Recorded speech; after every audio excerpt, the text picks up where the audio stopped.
John Kennedy does not perform outrage. He builds architecture. Question by question, confirmation by confirmation, each answer becoming the foundation for the next question, until the structure he has assembled in the room is too solid to dismiss and too specific to deflect. What he brought to that Senate hearing was not an accusation. It was a paper trail. 2 paper trails, in fact. One involving the phone records of 8 sitting United States senators obtained by federal investigators without the knowledge of the Attorney General who was supposed to be overseeing them, and one involving a Commerce Secretary who had lived next door to Jeffrey Epstein, shared a wall with him, watched what he did, and told a reporter that prominent men didn't ignore it. They participated. Kennedy started with the phone records, not with anger, with a hypothetical. He asked Bondi to imagine a scenario. Suppose he had been appointed special counsel at the Department of Justice. Suppose he went to a telecommunications company, AT&T, let's say, and said he wanted to see the phone records of a sitting United States senator. Would they just hand them over? Bondi said of course not. They would tell him to come back with a subpoena. Kennedy agreed. And what would that subpoena require? Probable cause. Good cause. A belief that a crime had been committed, or that the records could lead to evidence of one. A judge would have to sign off. Standard procedure. Bondi confirmed it all.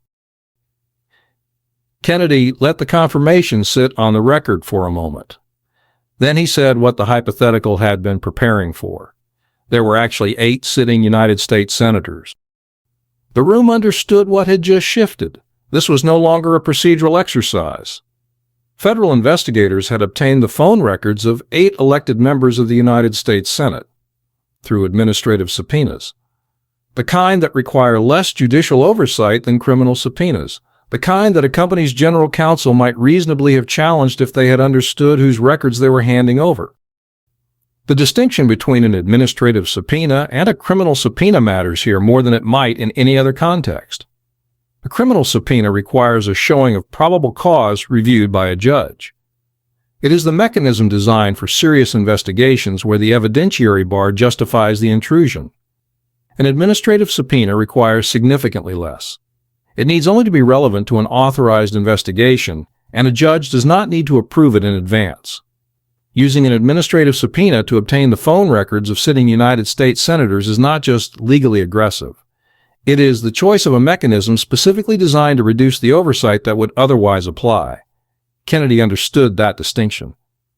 That is why he had walked Bondi through the probable cause standard and the judicial sign-off requirement before revealing that 8 senators' records had been obtained, to establish what the process should have looked like before showing what it actually looked like. The gap between those two things was not accidental. It was the architecture of the question. Kennedy pressed the next point methodically. A smart general counsel, he said, would have called the senator and said, "Would you like me to file a motion to quash? The phone companies had the right to contest the subpoenas. They frequently do. And if they failed to contest them when a reasonable person would have, they would incur civil liability." Did Bondi agree? She confirmed it. Hypothetically. Kennedy said they had better have a damn good reason for not filing that motion. He was not speaking hypothetically anymore. He asked for the subpoena applications. He wanted to see the paperwork that had justified obtaining the phone records of 8 sitting members of Congress. Bondi said she could not discuss anything regarding the matter. Kennedy asked if she could at least tell him whether she had copies. She said she could not discuss whether there was or was not a pending investigation. Kennedy named what that answer meant. He did not want this swept under the rug. He said the telecom companies were going to push back because they had liability here. FBI agents might have liability. The special counsel who had executed the subpoenas might have liability. And the Attorney General, if a special counsel had gone to obtain the phone records of 8 sitting senators, should have known about it, would have expected to be told. Kennedy asked her directly, "If you had appointed me as special counsel and I came to you asking for the phone records of a sitting United States senator, did he mention it was a sitting United States senator? Would you expect me to tell you?" Bondi said they had better have told her. Kennedy acknowledged that. And then he asked whether, in this specific instance, the Attorney General at the time had been told. Bondi said she had learned about it very recently. She did not know many of the details. She could not discuss them. She had learned about it very recently. The Attorney General of the United States, whose department had obtained the phone records of 8 sitting senators, had learned about it very recently. Kennedy said maybe they ought to get the previous Attorney General in the room to explain what he had known and when. The chairman noted the suggestion, and Kennedy moved on. Not away from accountability, but toward a different angle of it.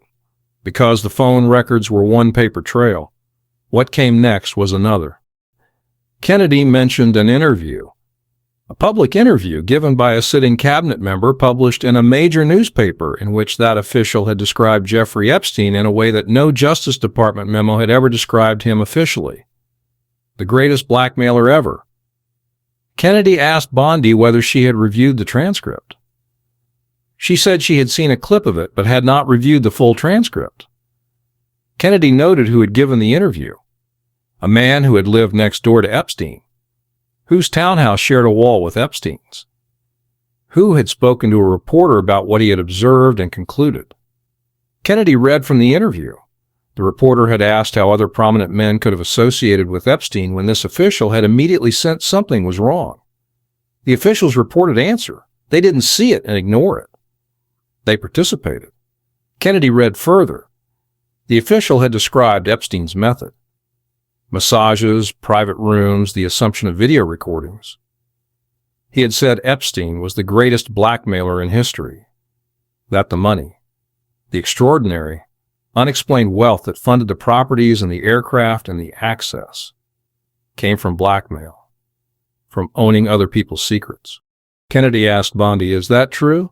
Had the department investigated that claim?" Bondi said the July memo had stated that the department had not uncovered evidence to support it. The case had gone through 3 administrations. Former U.S. attorneys had reviewed the same materials. Kennedy said he knew that. But had the department interviewed the person who made the claim? The man who had lived next door? The man who had described Epstein as the greatest blackmailer in history? Bondi said no. Kennedy asked whether the DOJ planned to. Bondi said if the official wanted to speak to the FBI, or if the FBI wanted to speak to him, that conversation could happen. Kennedy let that answer rest in the room. A cabinet member had publicly described Epstein as running a blackmail operation, had implied direct personal knowledge of how it worked, had said that powerful men did not fail to see what Epstein was doing. They participated, and the Department of Justice's position was that the conversation would happen if someone initiated it. Kennedy said they should bring him in. He said maybe they ought to get him there too. Consider what they participated means in the specific context of a blackmail operation. It is not the same as saying they knew. It is not the same as saying they looked away.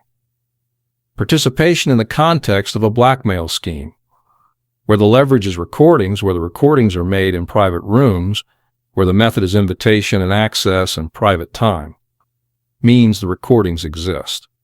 It means the leverage was gathered. It means the people who participated did so in circumstances designed to make them compromised. And if those people include anyone currently in positions of power, or anyone who influenced investigations over the years, or anyone whose name has appeared in the flight logs or visitor records that have been partially released and heavily redacted, then they participated is not a casual observation from a neighbor. It is the most consequential claim made about the Epstein case since Maxwell's conviction, and the man who made it had never been formally interviewed by the Justice Department. What Kennedy had laid out in that hearing was not a conspiracy theory. It was 2 specific documented failures of institutional follow-through. The first, federal investigators had obtained the phone records of 8 sitting senators, apparently without the knowledge of the Attorney General, whose department was responsible for authorizing such actions through administrative subpoenas that the targeted phone companies had not challenged. The second, a sitting cabinet member had publicly described Epstein as a blackmailer, implied he had personal knowledge of the operation, and the Department of Justice had watched a clip of the interview but had not reviewed the transcript and had not interviewed the man who gave it. These are not equivalent failures. One involves potential surveillance of elected officials without adequate oversight. The other involves a possible lead in a case that has never been fully resolved going unpursued while the person who could provide information sits in a cabinet position. But they are related failures in the sense that they both describe the same institutional posture, the one where the paperwork exists and the accountability does not, where the subpoenas were issued but the Attorney General did not know, where the transcript was clipped but not read, where the witness is available but not called.